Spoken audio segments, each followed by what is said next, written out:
please subscribe and don't forget to press the bell icon to get notified whenever we upload a new video.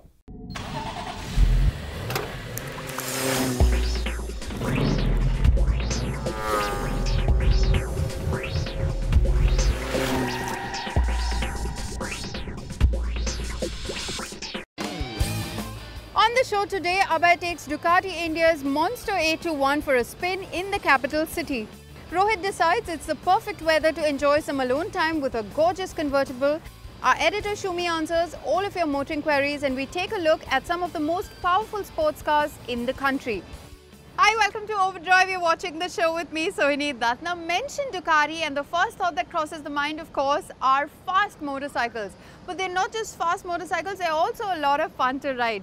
Now, the Italian manufacturer has just launched the updated version of its highest selling model, the Monster 821. And Abhay has got that review. Take a look. The Ducati Monster has always been a special name in the world of naked street bikes, and it has been appreciated by enthusiasts the world over for its thrilling performance, the sporty handling, and of course, its achingly gorgeous design. Well, 2018 is even more special for this Italian motorcycle as it turns 25 years old this year. And part of the celebrations is this, the new Monster 821 that has been updated for 2018. How is the bike to ride? Let's find out.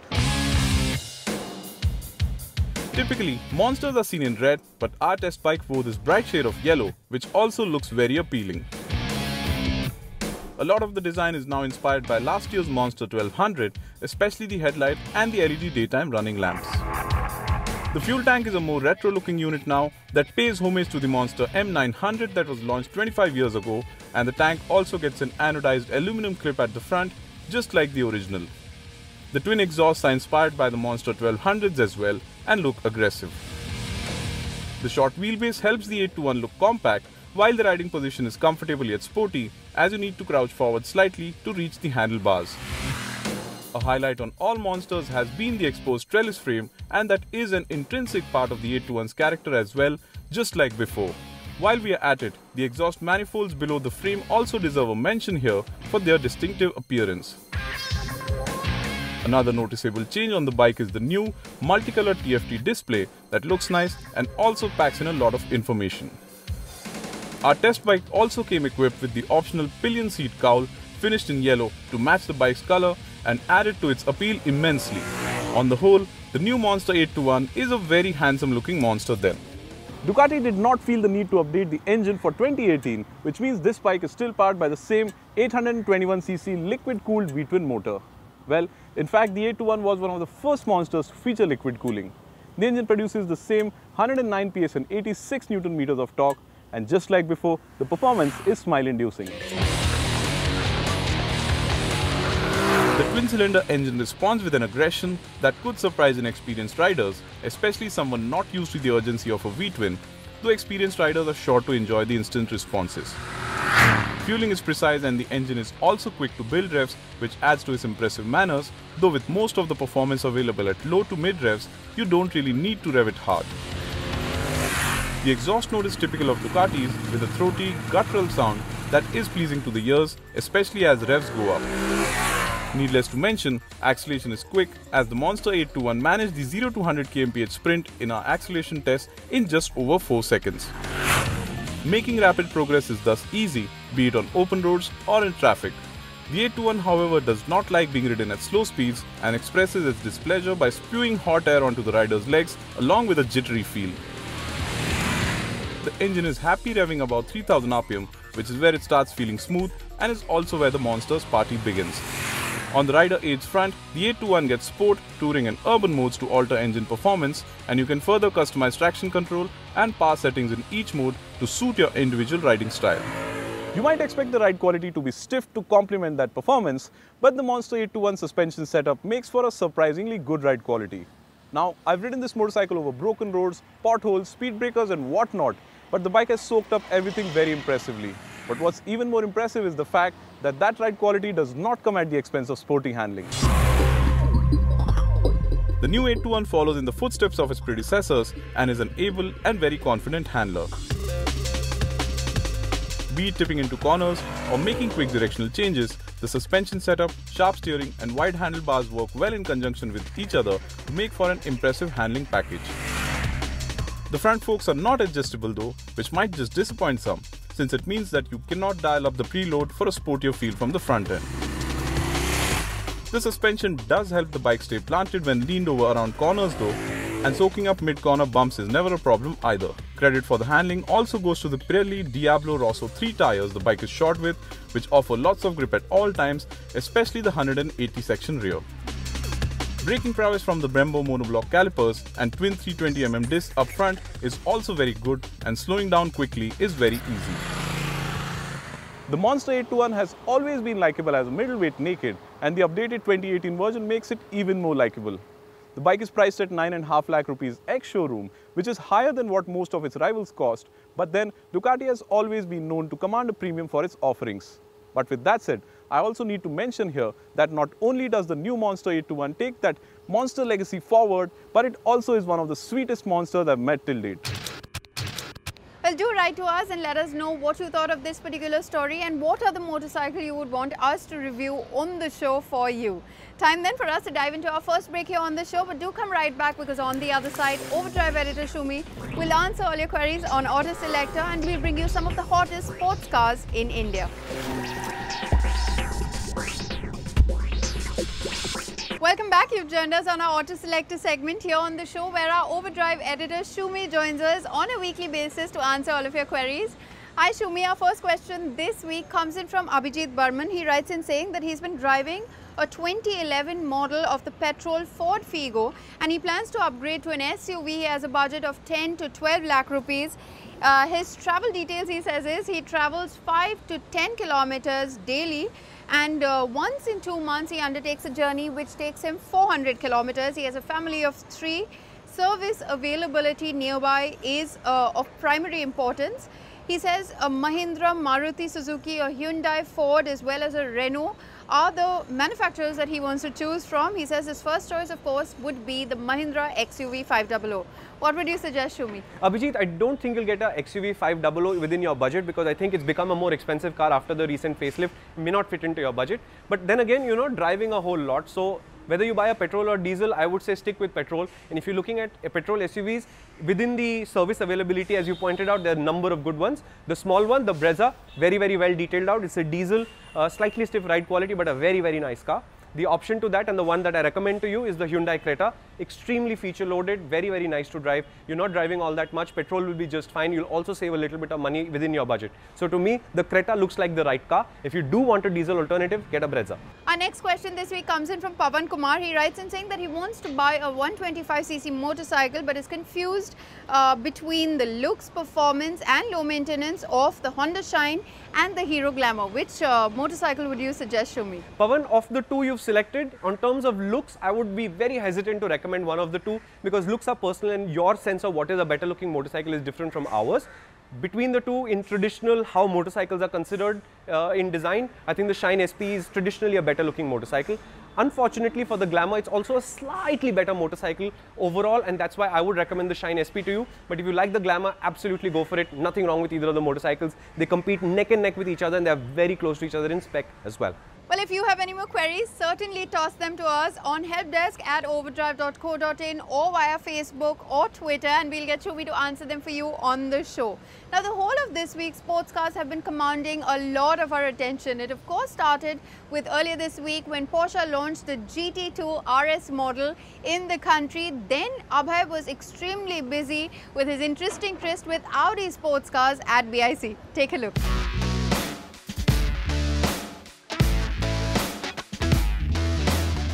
Porsche has just launched the 911 GT2 RS in India, which is the most extreme and the most powerful 911 yet. The car is priced at Rs 3.88 crore ex-showroom, which of course is just the indicative pricing, because this car has a whole range of customization options on offer. It's powered by the same 3.8-litre straight-six engine as the rest of the 911 family, but in this guise, the engine makes 700 PS of power along with 750 Nm of torque, which lets it accelerate from 0 to 100 in just 2.8 seconds, which also means that this car here is one of the quickest accelerating cars in the world.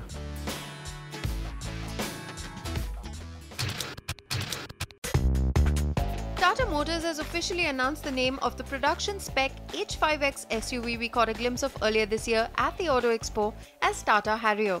The Impact Design 2.0 philosophy of this SUV is indicative of an extraordinarily designed exterior complemented with a luxurious interior that will boast of future-ready connectivity and infotainment.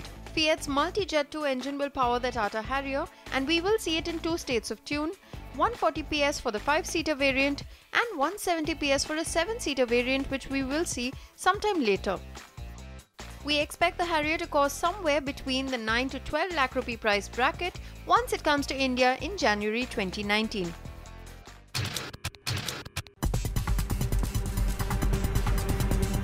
Coming to the racetrack is always exciting, and we are at the Buddh International Circuit today to drive some fast cars from Audi.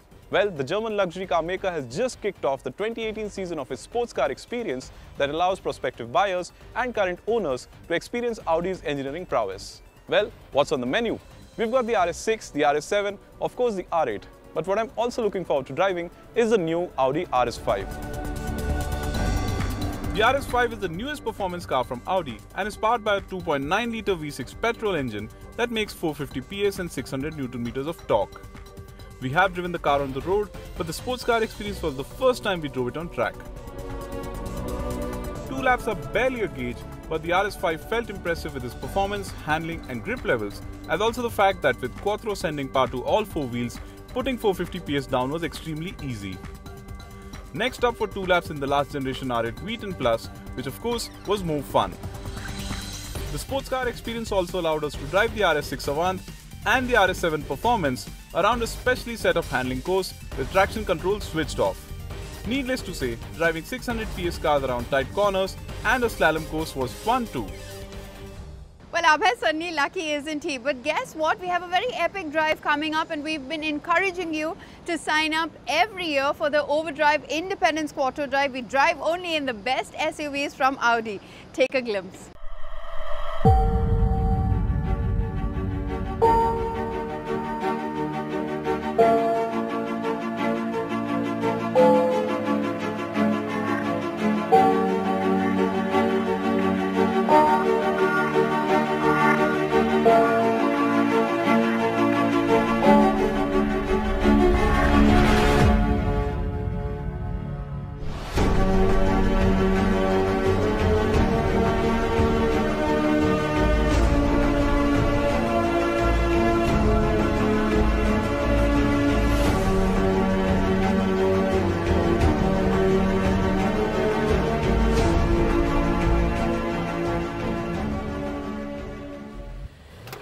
On the other side of this break, Rohit tells us what the gorgeous Range Rover Evo convertible packs in.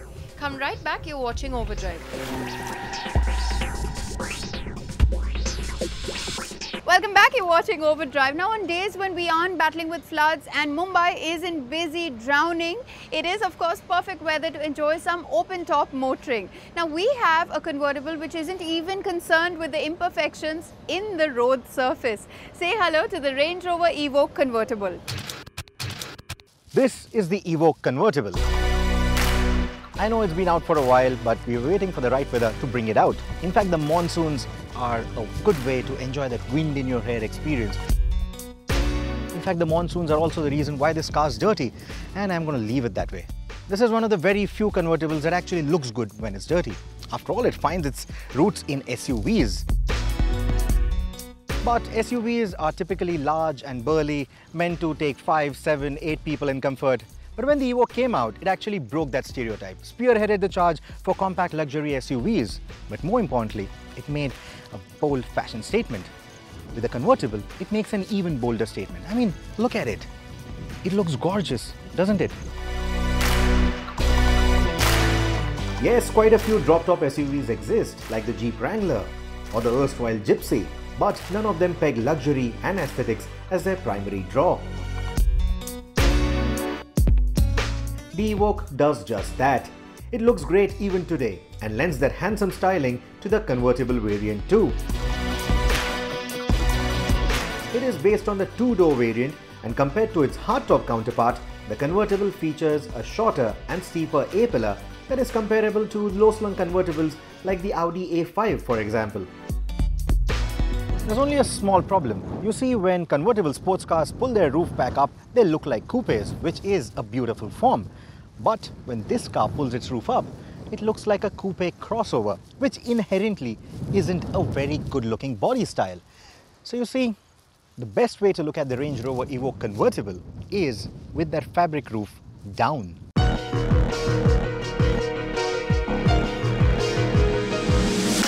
Dropping the hat also accentuates its muscular wheel arches and narrow overhangs, while the wheels pushed out at far corners give this car an athletic demeanor. Compared to the low-riding convertible sports cars, the Evoque convertible won't make you creak your back when you get in and out of it. Even the rear seats are easy to access and 4 grown-ups can go road tripping together in this car. The 251-litre boot may not sound like much, but it can swallow 4 duffel bags full of supplies for a weekend getaway. And that is without having to leave behind the space-saver spare wheel. Commendable, considering the fact that the boot accommodates the entire roof and takes only 18 seconds to tuck it in or 21 seconds to put it back up. The latter can seem like an eternity if there is a sudden downpour, but the black and brown upholstery endures this and much worse soiling quite well. We know because we had a field day with this car in mucky trails, and yet restoring the cabin back to its clean self wasn't too hard. It's got a Range Rover badge on the hood, which means it's got decent capability off the road as well. Enabling that is a 4-wheel drive system and the terrain response system, which lets you alter different driving modes as per the terrain that you're driving on. This car looks better when dirty and is quite capable of taking the dirty route too. You don't have to worry about ruts, bumps and potholes with this convertible, and that is the beauty of it. But the road-biased Pirelli Scorpion, where their tires are a restriction and their wide profile can become quite a handful when driving through clay or sticky muck. With its stock setup then, the Evoque convertible is good for mild off-road trails. Going into jungle safaris would need knobbier tires to plow through the trickier stuff.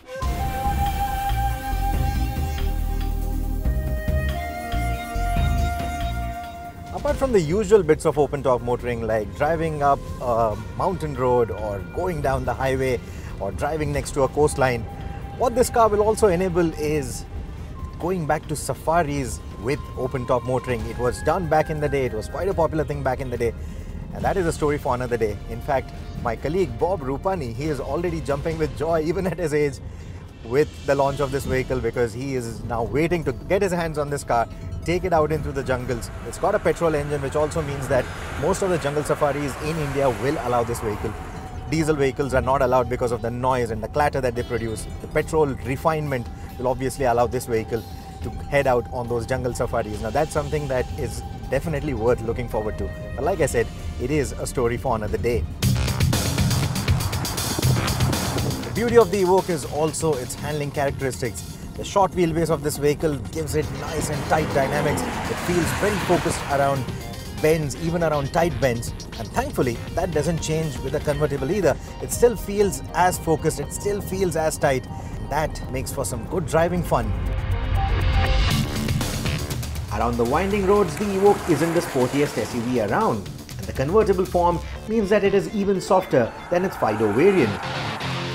But the compact wheelbase makes it quite agile around switchbacks, and the wide rubber scrubs better against tarmac and has confidence-inspiring grip, which prevents this car from feeling unnerving. Therefore, don't expect sports car rivaling dynamics, even if the wind in your hair is fueling those expectations. Motivation for the Range Rover Evoque convertible comes from the 2-litre 4-cylinder petrol engine, which belongs to Land Rover's new Ingenium family of engines. It puts out about 240 PS of power, which is quite healthy if you compare it to the other 2-litre engined SUVs in this particular category. But the beauty of this motor is its torque. 340 Newton meters, which is delivered from as low as 1500 RPM. So the kind of low-end torque that you get is very comparable to a diesel motor. What that translates into is very easy drivability in the city and easy overtakes on the highway. The 9-speed automatic that it has made it to is a bit of a dampener though, as it never quite feels as telepathic as you would like. It is jerky at city speeds and lethargic when you are in the mood for spirited driving. Resort to the paddle shifters though, and you will have more fun driving this car around.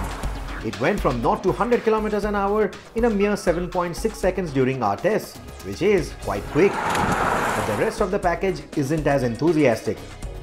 What it is then is a laid-back cruiser that lets you enjoy the joys of open-top motoring without having to worry about imperfections in the road. And there's no other car that I know of that does this so well.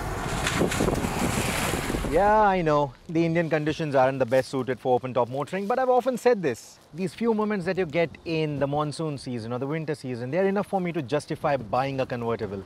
And when you have a car like this, something that looks so good on the outside, so plush on the inside, and sits on the go-anywhere capabilities of a Range Rover, the idea just becomes so much more compelling. Well, that's it from us on this week's episode of Overdrive. But remember, you can stay in touch with the team through Facebook, Twitter, as well as Instagram, and you can follow our latest videos on our YouTube channel. We'll see you next week. Until then, goodbye and drive safe.